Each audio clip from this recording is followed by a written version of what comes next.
रूप में माननीय विधायक सुधाकर जी ने जो कुछ बात कही है या कह रहे हैं अभी भी, हमने कहा है कि हमारे नेता को कोई गाली दे हम नहीं बर्दाश्त करने वाले हैं। मुख्यमंत्री जी ने मीटिंग बुलाई तो बीजेपी के लोगों ने उसमें शामिल होकर समर्थन किया। तो अधिकार मांगने के लिए हमको कुर्ता या खोल के नेकेड होके जाना पड़ेगा कि ये हम हैं? अधिकार मांगना है ना।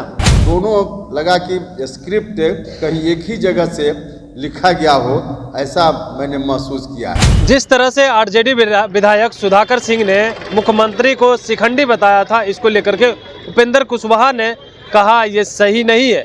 हम जिस तरह से गठबंधन में आए हैं उनका जो है पालन किया जाना चाहिए।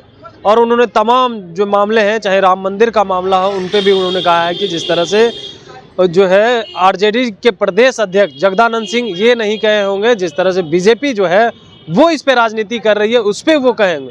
और भी क्या कुछ कह रहे हैं उपेंद्र कुशवाहा छोड़े जाते हैं उनके तमाम बयानों के साथ। देखिए उसके बारे में तो हमने कहा, देखिए हमने तो एक दिन और कहा है, अब उसको फिर दोहराएंगे कि मुझको इस बात पर है आपत्ति कि जिस रूप में माननीय विधायक सुधाकर जी ने जो कुछ बात कही है या कह रहे हैं अभी भी, और फिर उधर से जो बयान राष्ट्रीय जनता दल के प्रवक्ता का भी आया जब हमने अपनी आपत्ति दर्ज की, तब दोनों लगा कि स्क्रिप्ट कहीं एक ही जगह से लिखा गया हो, ऐसा मैंने महसूस किया है। कि मैंने राष्ट्रीय जनता दल के एक माननीय विधायक का जो बयान आया, उस बयान पर आपत्ति दर्ज की मैंने। उस आपत्ति को लेकर भी क्या क्या खबरें प्रकाशित की जा रही है। जो बयान उनका उस दिन आया और उस दिन ही नहीं, उस दिन के बाद भी लगातार आ ही रहा है। पॉलिसी के रूप में कोई बात हो, हमने पहला दिन ही कहा था कि कोई पॉलिसी से संबंधित कोई मैटर हो, उस पर असहमति किसी की हो सकती है। यह अलग बात है कि वैसी असहमति भी एक गठबंधन में रहते हुए सार्वजनिक रूप से दर्ज की जानी चाहिए कि नहीं की जानी चाहिए, यह बहस का विषय हो सकता है। लेकिन व्यक्तिगत रूप से किसी के बारे में भी जिस तरह के शब्दों का प्रयोग उन्होंने किया, किसी के साथ भी वैसा प्रयोग नहीं होना चाहिए। यही बात हमने कही। माननीय मुख्यमंत्री जी हम सब लोगों के नेता हैं, सिर्फ नेता ही नहीं हैं हमारे, बल्कि बिहार के लाखों करोड़ों लोगों की भावना उनके साथ जुड़ी हुई रही है, आज भी है।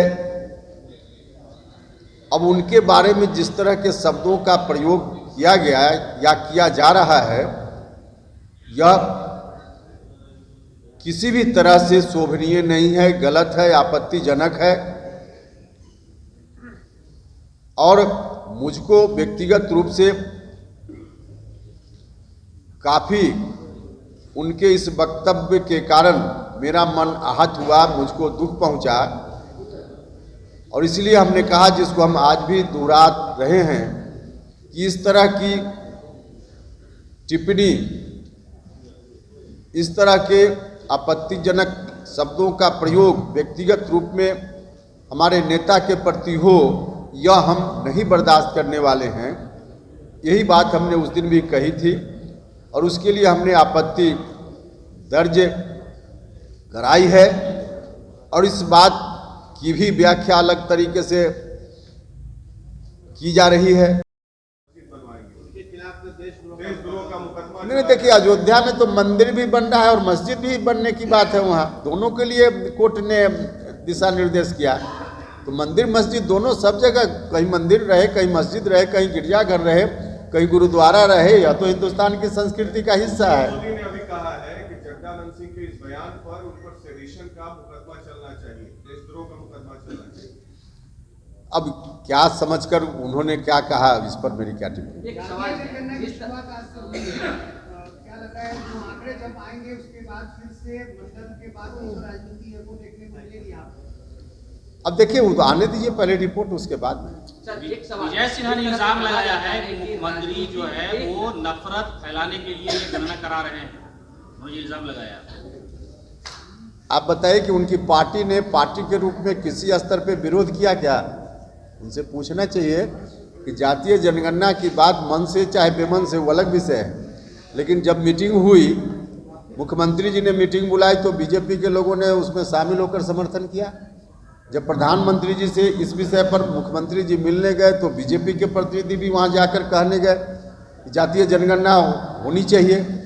उसके बावजूद अगर कोई व्यक्ति बीजेपी का नेता बोल रहा है तो उन्हीं से पूछिए कि दोनों जगह दो रूप क्यों है आपका। सर, एक तरफ जहाँ 500 करोड़ रुपया खर्च कर रहे हैं आप, और दूसरी तरफ आप विशेष राज्य का दर्जा मांगते हैं, तो ये खर्च जो हो रहा है गणना कराने के लिए, तो क्या आप उसे जायज मानते हैं? अरे भैया, खर्च का क्या मतलब? हम कोई भीख मांग रहे हैं क्या? अधिकार मांग रहे हैं ना। तो गरीब तो अधिकार मांगने के लिए हमको कुर्ता या खोल के नेकेड होके जाना पड़ेगा कि ये हम हैं? अधिकार मांगना है ना। एक सवाल है, राजनीति में हर चीज संभव है जो कहा जाता है, और कई सवालों का जवाब आपने असहजता से दिया है। आने वाले दिनों में वाकई अगर जेडीयू का आरजेडी में विलय होता है तो उपेंद्र कुशवाहा की जो चर्चा चली कि भाजपा से प्रेम बढ़ रहा है, तो क्या लगता है कि आपका स्टैंड क्या होगा? क्योंकि देखिए, विलय नहीं होगा, सीधी बात है, विलय नहीं होगा जेडीयू का। गठबंधन है, गठबंधन ठीक है रहेगा, लेकिन विलय नहीं होगा।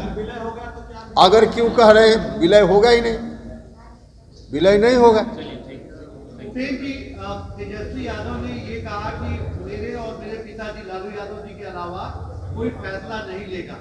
तेजस्वी यादव लगातार बिहार में हैं, लेकिन सुधाकर सिंह पर लगातार वो कुछ भी नहीं बोल रहे हैं, कुछ फैसला नहीं ले रहे हैं, तो किसका इंतजार होगा? सुधाकर सिंह ने कहा तेजस्वी मेरे साथ है। अच्छा, हमने कहा ना कि 14 जनवरी अभी संक्रांति है, उसके बाद फैसला, थोड़ा इंतजार कीजिए ना। सब बात एक ही दिन में क्यों करना है? ये आपकी उम्मीद है या आपका अल्टीमेटम है सर? क्या ये आपकी उम्मीद है या आपका अल्टीमेटम है? 15 जनवरी के बाद सुधाकर सिंह पर कार्रवाई होगी? नहीं, आप उस रूप में मत करिए। हम तो अल्टीमेटम माना जाए? अल्टीमेटम मत मानिए। हमने कहा है कि हमारे नेता को कोई गाली दे, हम नहीं बर्दाश्त करने वाले हैं। अब संक्रांति का भी समय है, आने वाला है, तब तक खरमास है, तो खरमास में हम बहुत नया किसी से उम्मीद नहीं रख रहे हैं, तो खरमास समाप्त होने दीजिए। सिर्फ खबर दिखाना देशवा न्यूज का मकसद नहीं, देशवा न्यूज की कोशिश है कि समाज की सूरत बदलनी चाहिए। देशवा न्यूज पर वीडियो देखने के लिए लाइक करें, सब्सक्राइब करें, साथ ही बेल आइकन दबाना न भूलें।